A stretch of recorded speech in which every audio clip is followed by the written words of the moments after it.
Lep pozdrav vsem prisotnim. Zanimiva tema, večplastna. Jaz se bom malo spustil pod površje, recimo tako zelo splošno, ker veliko časa nimamo. Se pa vedno rad srečam z vami, ki je na terenu. Na terenu je najbolj fajn, ne? Torej, tla so nek prepereli del tega površja na tem planetu. Taka definicija je zelo preprosta. Mi agronomi imamo rajši malo bolj kompleksno definicijo, ki vključuje tudi rodovitnost tal.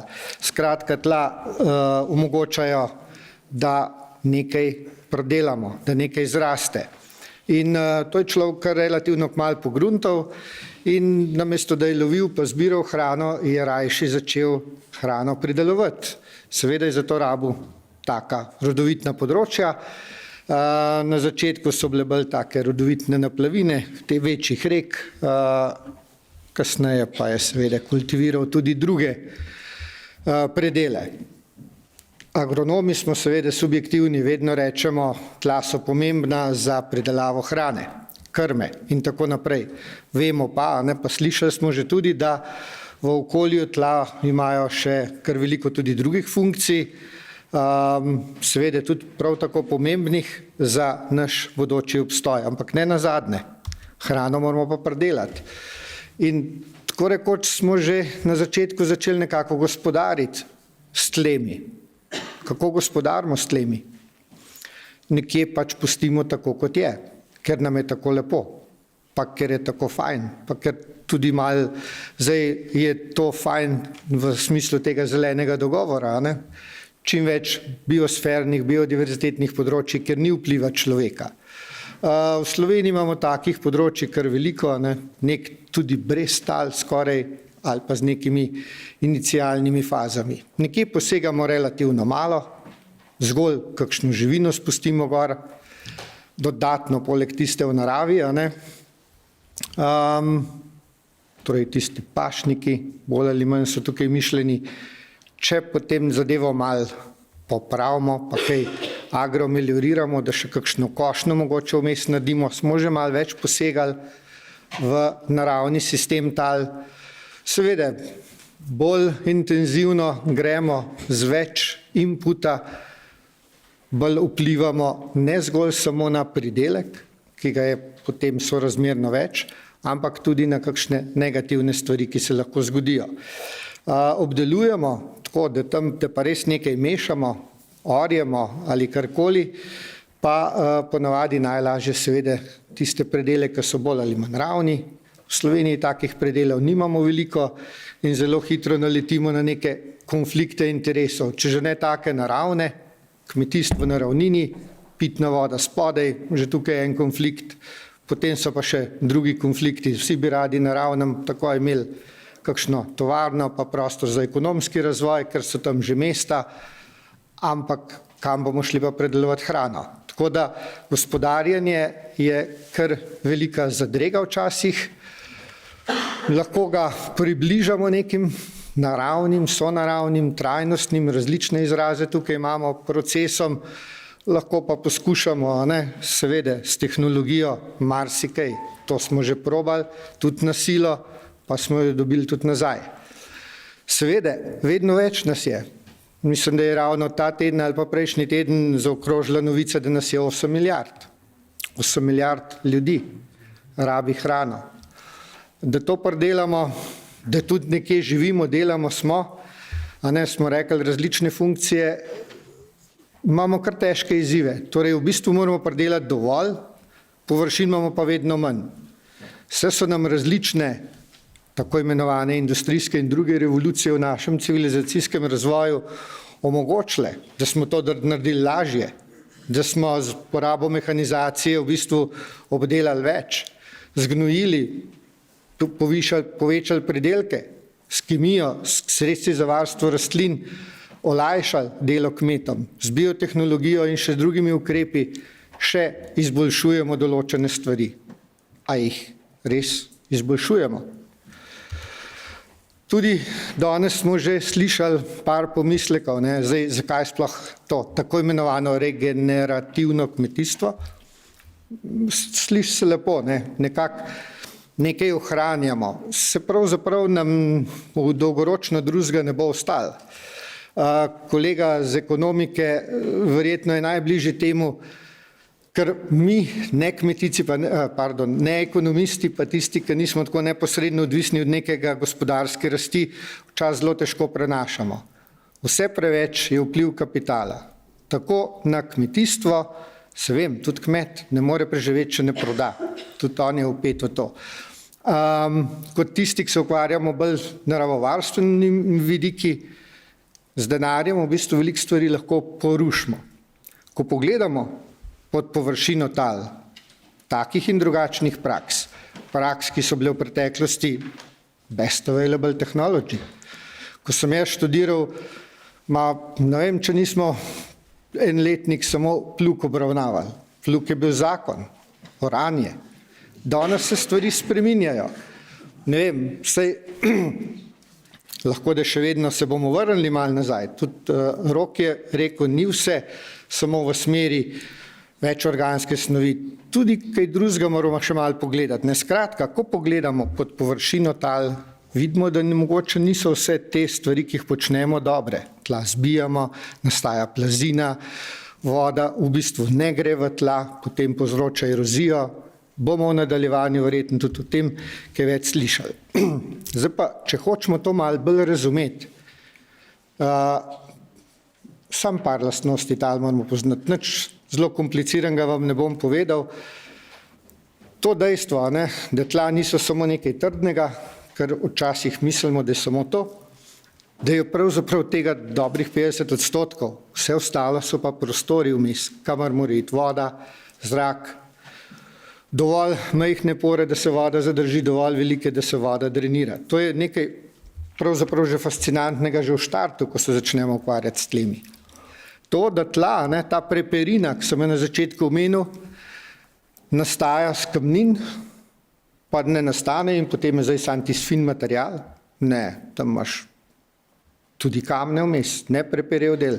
Nekje ga je več, nekje ga je manj, nekje zadeva res preperi ali pa še potem tekom teh premikanj, sedimenti nastajajo taki zelo fini, zelo glinasti. Skratka, imamo različno zrnavost, teksturo tal.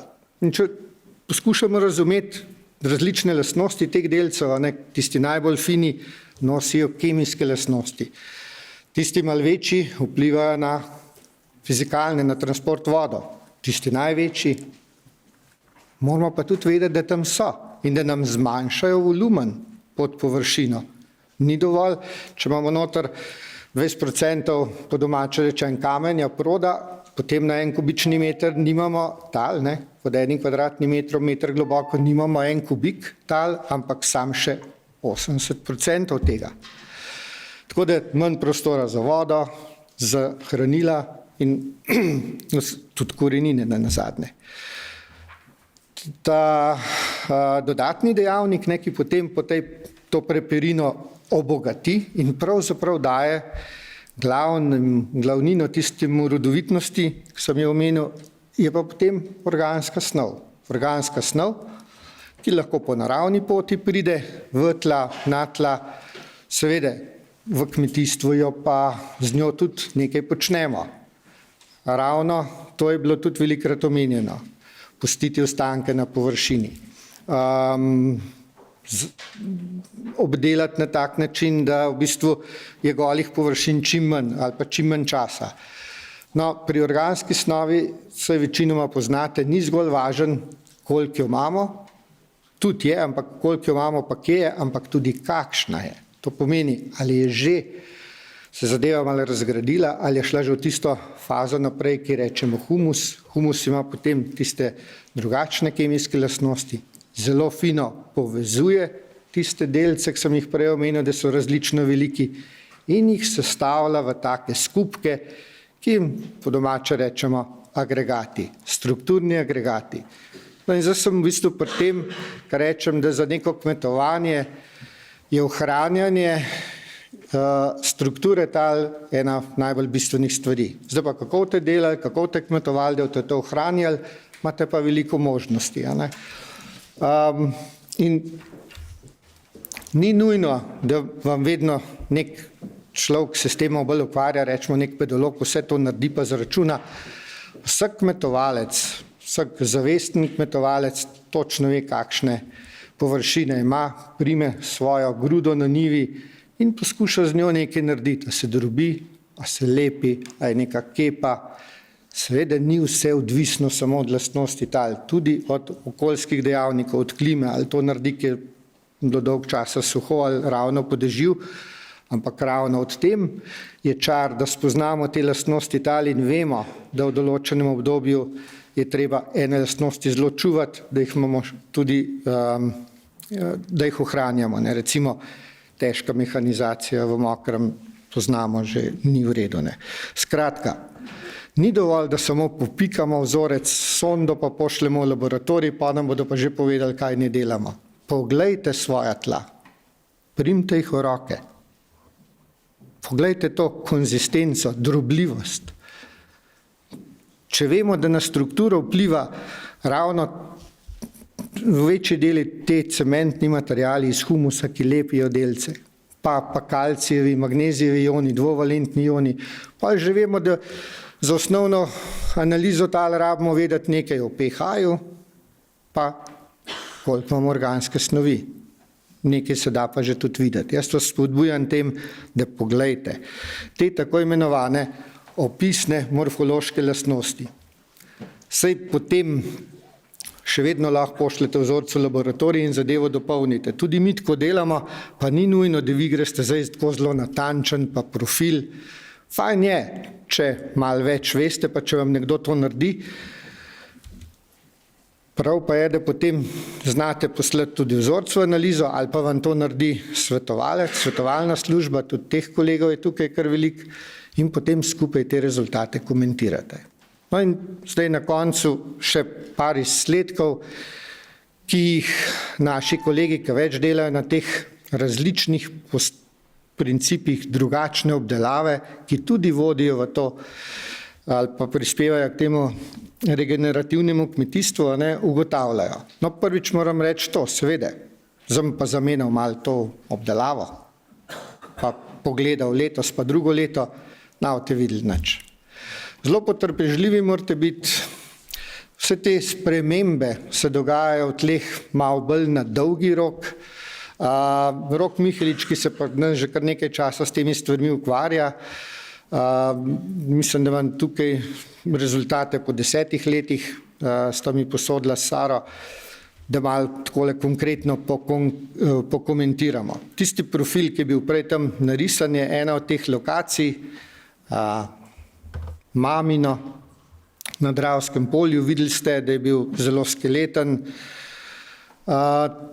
Druga tla so pa majhen težja, zato zadeve niso čisto primerljive, Kumrovo, ampak poglejmo jih takole.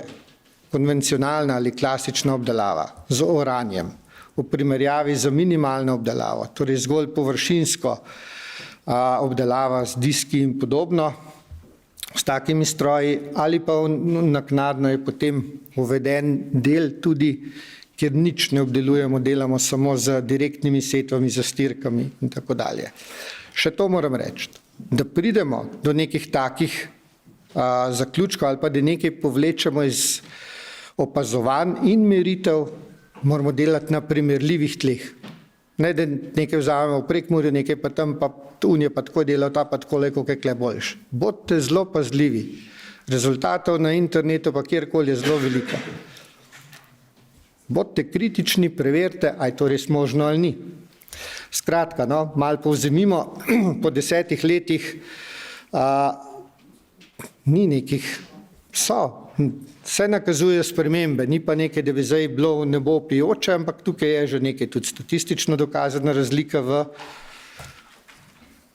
vsebnosti skupnega ogljika. Imam tukaj organska snov, ogljik, smo rekli, lahko pretvarjamo, je pomembna. Pri klasičnem oranju ga seveda obračamo, ogljik razgradnja poteka hitreje, mineralizacija hitreje in ogljik izgubljamo nazaj. Tako da razlike nastajajo. No, o strukturi sem nekaj povedal. Strukturni agregati, če skozi nekaj, za grdo besedo uporabo, frezamo, meljemo, se nam je pa fajn tisti material, tista zemlja. Lepo poflancamo noter, posadimo, ampak tisto, mi smo naravno strukturo, naravno cementiranje delcev zbil in potem ima erozija bistveno bolj prosto pot, zbitost je večja, preden se to nazaj vzpostavi. Tako da zelo pomembno je, se poveča delež večjih agregatov, bolj konkretnih, bolj stabilnih agregatov. Modre so lokacija Mamino. Zaključujem, evo. Pardon, hotel sem pokazati, ja, mogoče na tem drugem vidimo malo boljš. Zdaj, seveda, vsa tla v naravi niso enaka, to bomo po odmoru tudi slišali, pa ni samo to, kar jaz opisujem, pomembno struktura, pa malo fizikalne lastnosti, kemizem, biološke lastnosti, o tem bo potem teklo predavanje, ampak da strukturne agregate zaključimo. Niso vsa tla enaka, se enako ne odzivajo, bom rekel, na tej lokaciji Mamino vidimo, da je pri klasični obdelavi delež velikih strukturnih agregatov, to so velikostni razredi, se pravi 2 cm velikih je manj, z no-till ali pa manjšo obdelavo pa delež teh narašča. Narašča tudi njihova stabilnost. To se pravi, v vodi se agregati ali pa v mokrem so manj stabilni, v laboratoriju se da to kvantitativno zmeriti in seveda pri klasični obdelavi je stabilnost teh agregatov manjša. Razlike so tudi v sprejemanju vode. Spet ni nekih drastičnih razlik takoj, moramo biti potrpežljivi. Tale E pomeni minimalna obdelava, O klasično oranje. Neke razlike pravzaprav se nakazujejo, pri raziskavah moramo biti pa, kot rečeno, potrpežljivi in ohranjati te dolgotrajne poskuse, čeprav velikokrat slišimo, ima tam nekaj, imajo pa hodijo pa merijo brez veze. Še enkrat hvala za vašo pozornost. Udeležite se tudi posveta, ki ga je že napovedala kolegica Petra, pa bomo, upam, da še dolgo uživali sadove tam ven, kjer se hrana začne. Hvala.